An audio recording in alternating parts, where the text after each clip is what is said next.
Asdeqa, salam alaikum, bonjour ou bonsoir les amis, j'espère que vous allez bien, en tout cas c'est ce que je vous souhaite. Bienvenue sur votre chaîne Bled Magharibia qui attend comme toujours vos encouragements, surtout en la partageant autour de vous et auprès de toutes vos connaissances.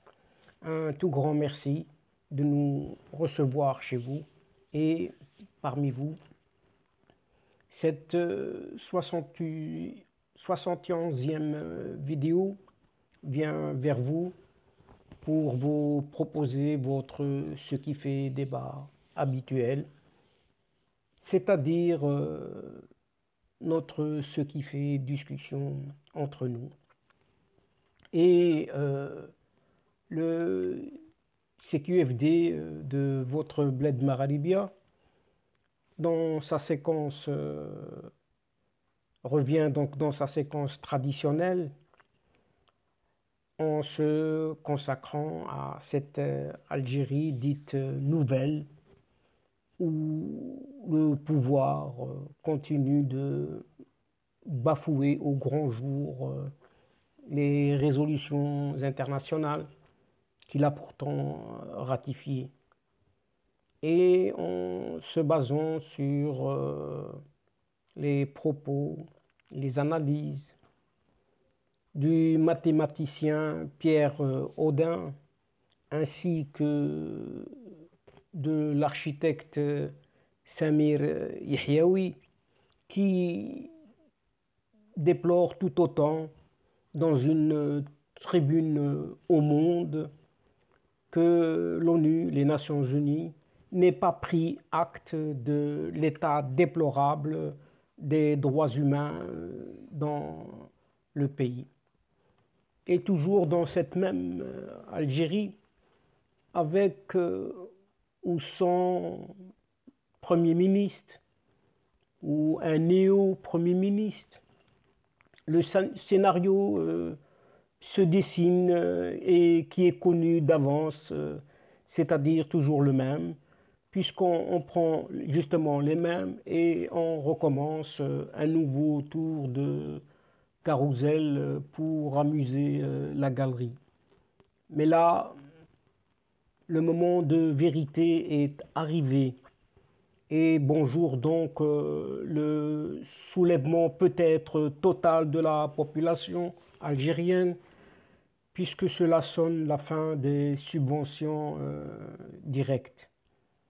Et surtout avec ce qui s'annonce à l'horizon, puisque la Banque d'Algérie elle-même qui va imprimer l'équivalent, excusez du peu, de 15 milliards 600 millions de dollars pour racheter les crédits des banques auprès des entreprises publiques.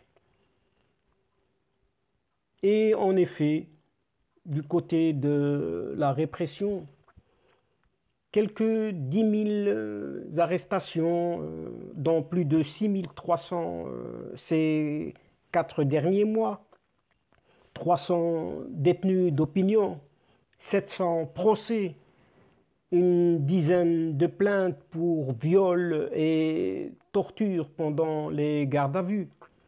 C'est le bilan forcément provisoire, établi à ce jour par la Ligue algérienne pour la défense des droits humains, aux fameuses initiales LAWDH, et le Comité national pour la libération des détenus, CNLD. Toutes ces critiques donc, du régime auront même coûté son poste à un magistrat radié par ses pairs, ses homologues, fin mai dernier. Mais cette répression est désormais la seule réponse du régime en place depuis 1962 au mouvement citoyen pacifique du Hirak, qui a débuté le 22 février 2019 pour réclamer ni plus ni moins qu'un état de droit, tout simplement. Et ce bilan répressif ne suffit pas au pouvoir algérien. Il l'a sorti d'un discours conspirationniste, considérant les millions de marcheurs tantôt comme des idiots utiles, tantôt comme les supplétifs d'un vaste plan de subversion du pays conduit par une triple alliance. Écoutez bien, laquelle? Maroco-israélo-française. Dans cet objectif,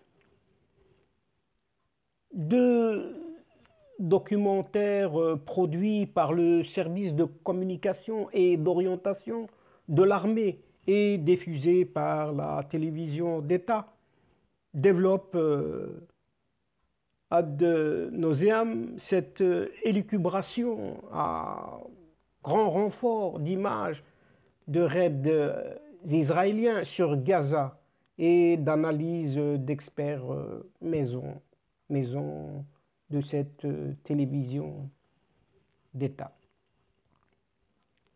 Le pouvoir en place en Algérie a d'ailleurs élargi le concept de terrorisme pour englober le simple fait d'appeler à un changement de régime, et en vertu de cette extension, tout citoyen appelant à la fin du régime risque désormais de voir son nom inscrit sur une liste nationale de terroristes et d'être traité comme tel. Ce qui augure que cette Algérie-là n'est pas sortie de son auberge. De plus, dans cette même Algérie, la fin des subventions directes est bel et bien proche, sonnant une terrible dépression, puisque normalement,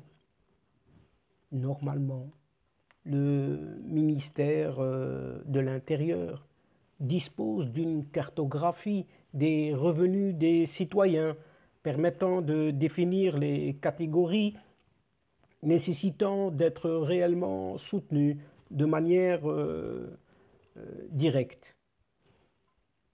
Il ne reste plus au pouvoir public qu'à déterminer la manière dont sera désormais effectué le soutien aux plus nécessiteux. Et le pseudo-chef de l'État, toujours absent, avait dans le temps, d'ailleurs récemment annoncé, il n'y a pas longtemps, qu'une réflexion sera lancée juste après l'installation du Parlement, du nouveau Parlement et des assemblées locales. Et longtemps considéré comme un frein à la révision de la politique des subventions, la problématique des statistiques a fini par être soi-disant résolue. En effet, l'atelier chapeauté par le ministère de l'Intérieur et celui des Finances est chargé de récolter des données sur les revenus officiels des Algériens a, paraît-il, achevé son travail. Et le ministère de l'Intérieur, en tout cas ce qu'il en reste, dispose désormais d'un recensement des revenus dits entre guillemets réguliers des citoyens grâce à la collaboration de plusieurs ministères, dont celui du travail et des Moudjahidines. Un certain Redouane Mahfoudi directeur général de la modernisation. On ne sait quelle modernisation de cette Algérie, ou de la documentation. On ne sait non plus de quelle documentation. Et des archives. Il paraît qu'il y a des archives au niveau du ministère que de l'Intérieur, affirmant que le travail avait été finalisé, même s'il a été qualifié de difficile, et que le recensement en question était déjà sur le bureau du ministre de l'Intérieur. Mais une question se pose tout de même. Mais alors, à quoi? Mais à quoi servira-t-il? À rediriger les subventions étatiques afin que ne puissent en bénéficier que les personnes jugées dans le besoin. Les connaît-on dans cette Algérie?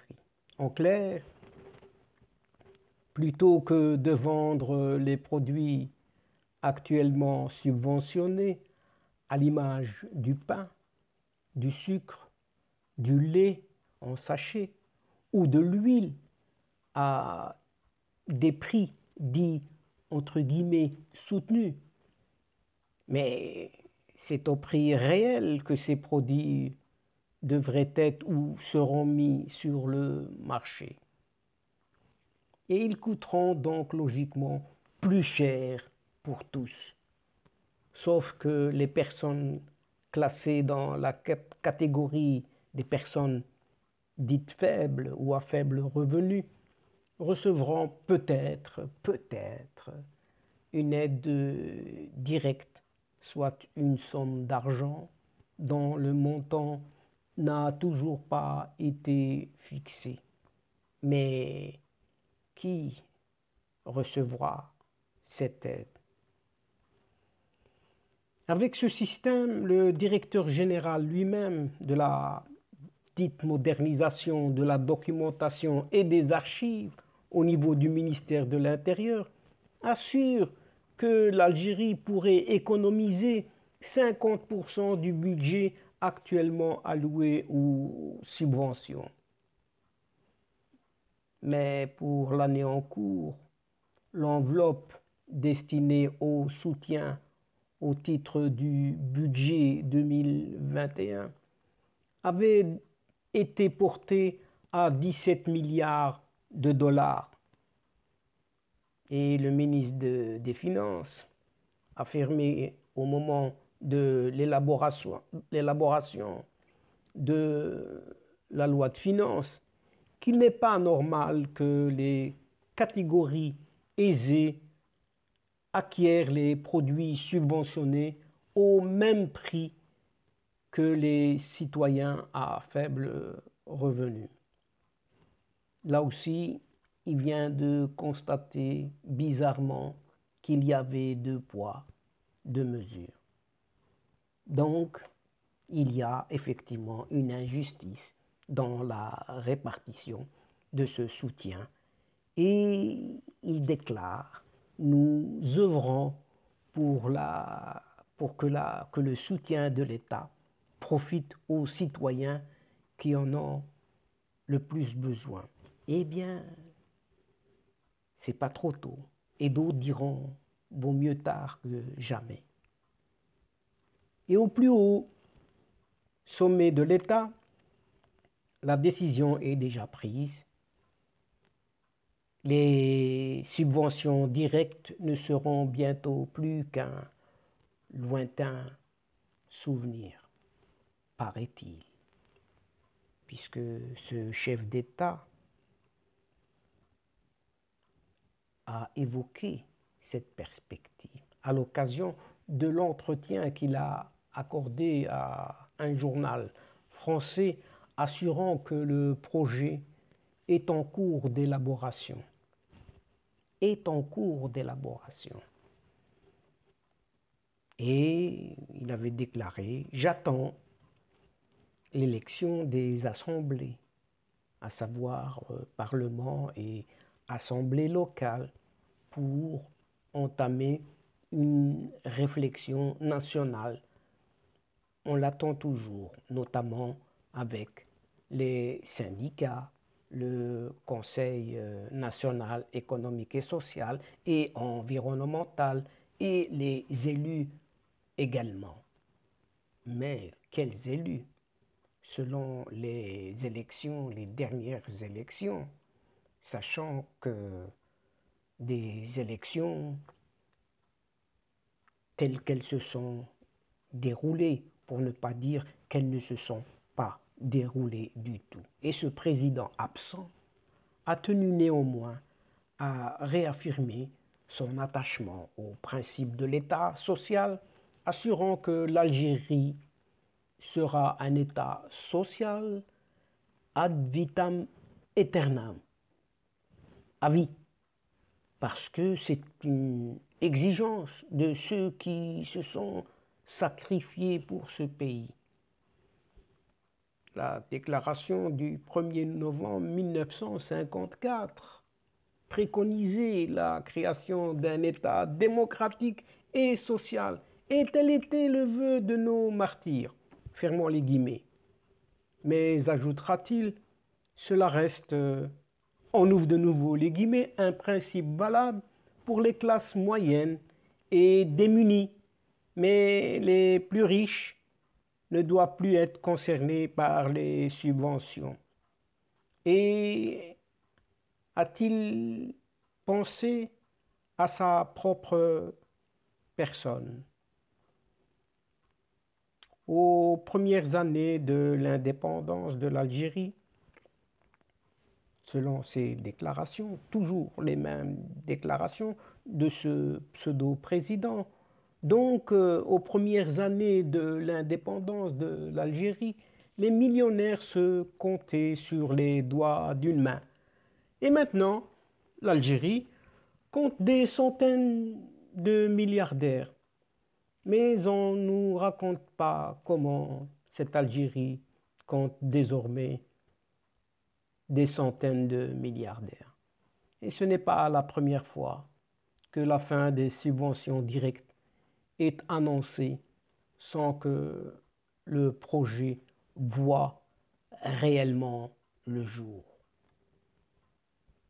Et ce projet a toujours été ajourné pour des raisons liées d'un côté à la sensibilité du sujet, mais surtout à la volonté des gouvernements et des présidents qui se sont succédés à ne surtout pas mettre en péril quand même une paix sociale souvent fragile dans cette Algérie. Et pendant tout ce temps, toujours en cette même Algérie-là, une quantité importante, à savoir 500 tonnes de poudre de lait suspectée d'avoir été mélangée à du ciment, oui, bien du ciment, et qui a été saisie ce mercredi dernier, 30 juin, au port d'Oran. En effet, et c'est ce dont a fait état le quotidien arabophone An-Nahar dans son édition de ce mercredi, donc 30 juin. Et selon la même source, la quantité de lait en poudre a été découverte mélangée, écoutez bien, mélangée à du ciment blanc. Et les mêmes sources ont révélé que le conteneur en question fait partie d'un envoi complet de lait en poudre importé par l'Office national du lait, à savoir l'ONIL, via la fameuse société étrangère bien connue NB, donc que les services désignés ont ouvert donc une enquête concernant l'envoi considéré comme importé. Et toujours dans ce climat tout à fait réjouissant pour tous les citoyens algériens, citoyennes algériennes, que la Banque d'Algérie va relancer officiellement la planche à billets. Oui, vous avez bien entendu, va relancer officiellement la planche à billets à travers un nouveau mécanisme de refinancement de l'économie nationale. Donc, ils vont jouer encore un petit tour. La Banque d'Algérie a publié officiellement le règlement portant programme spécial de refinancement. Oui, un programme spécial de refinancement. Tel est le nouveau nom qui a été trouvé par ces autorités algériennes pour relancer, écoutez bien, la planche à billets sans brusquer ou effrayer les Algériennes et les Algériens. Mais de quoi s'agit-il exactement?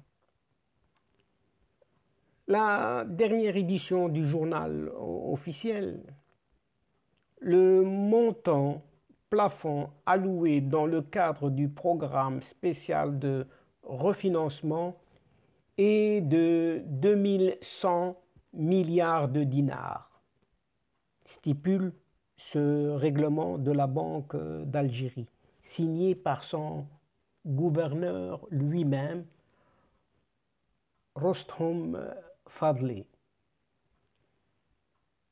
précisant que la mise en œuvre de ce programme est à la charge du comité des opérations de politique monétaire de la Banque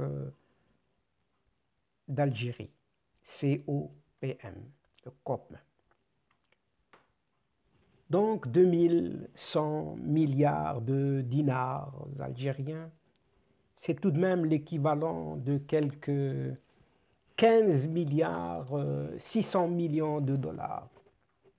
Cette somme colossale sera émise par la Banque d'Algérie et donc des nouvelles monnaies fabriquées pour racheter les crédits des banques auprès des entreprises publiques. Et les effets que la Banque d'Algérie accepte en garantie au titre d'opérations spéciales de refinancement sont les obligations émises par le Trésor public dans le cadre du rachat des crédits dits syndiqués, annonce à ce propos ce règlement de la Banque d'Algérie. Et ce même règlement ne manque pas de préciser les opérations spéciales de refinancement ont une fréquence mensuelle et interviennent selon un calendrier préétabli. Et grâce à ce nouveau mécanisme financier, les banques algériennes, notamment les banques publiques, les plus touchées par l'endettement des entreprises étatiques algériennes qui peinent à rembourser leurs crédits très onéreux, vont pouvoir se refinancer auprès de la Banque d'Algérie et ensuite de racheter des bons du Trésor pour éponger le déficit public. Et oui, les titres donnés en garantie à la Banque d'Algérie doivent couvrir aussi bien le montant du financement demandé que les intérêts dus, précise également le règlement de la Banque d'Algérie. Et toujours, d'après ce fameux règlement, signalant en outre qu'à la demande des banques contreparties, la Banque d'Algérie peut accepter le remboursement par anticipation d'une partie ou de la totalité de l'encours des montants empruntés. L'objectif clairement affiché ici par ce nouveau règlement financier est de permettre aux banques algériennes de disposer de nouvelles liquidités dans cette période délicate de crise financière et de crise tout court, marquée par une panne générale de l'économie nationale. Et ce nouveau dispositif va tout de même aggraver le déficit budgétaire qui sera, excusez du peu ici, qu'un petit montant de 3 311 milliards de dinars à la fin de 2021, soit l'équivalent, écoutez bien, de 24 milliards 600 millions de dollars. Un véritable gouffre financier. Et ce gouffre va s'aggraver pour la simple raison que c'est l'État qui va racheter les dettes des entreprises publiques auprès des banques et pour ce faire, l'État va s'endetter sur le long terme auprès du Trésor public.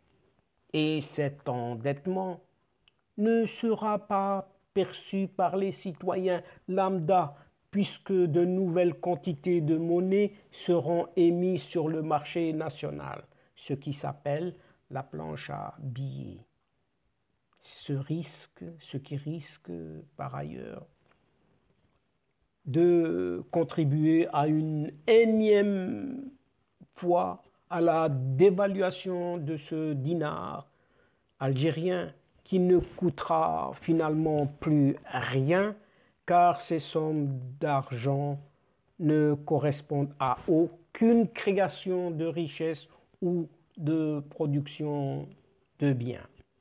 Autrement dit, la mort pure et simple de cette monnaie appelée dinar algérien. Et de nouveaux déséquilibres sont ainsi à prévoir prochainement, pour ne pas dire très prochainement, au niveau de l'économie nationale. Il est à souligner enfin que la dernière édition du journal officiel nous apprend que ce programme spécial de refinancement est mis en place pour une durée d'une année à compter du 1er juillet 2021. Et il vient en soutien au programme de relance de l'économie nationale, soit dès le premier jour de la prise de fonction du nouveau Premier ministre Ayman Ben Abdelrahman, l'ancien ministre des Finances et le principal, paraît-il, architecte de cette nouvelle planche à billets déguisée. Mais en attendant le prochain 1er juillet 2022, qui vivra verra. Autrement dit, wait and see, Inch'Allah. Et donc, chers amis, c'est ici que prend fin notre entrevue. En prenant congé de vous et en refermant la séquence d'aujourd'hui, tout en espérant vous retrouver bientôt avec un grand plaisir à travers votre ce qui fait débat ou ce qui fait discussion entre nous. Un tout grand merci pour votre confiance, votre fidélité et votre patience. Mais néanmoins, ne nous oubliez pas mutuellement en nous aidant et en aidant votre chaîne Bled Maghribia, en vous y abonnant et faire abonner vos proches, vos connaissances et surtout en partageant les séquences vidéo autour de vous et auprès de vos proches également. Au revoir les amis, asdiqa, salam alaikum wa rahmatullahi ta'ala wa barakatuh. À la prochaine fois et à bientôt. إلى اللقاء في حصة أخرى إن شاء الله. مع السلامة.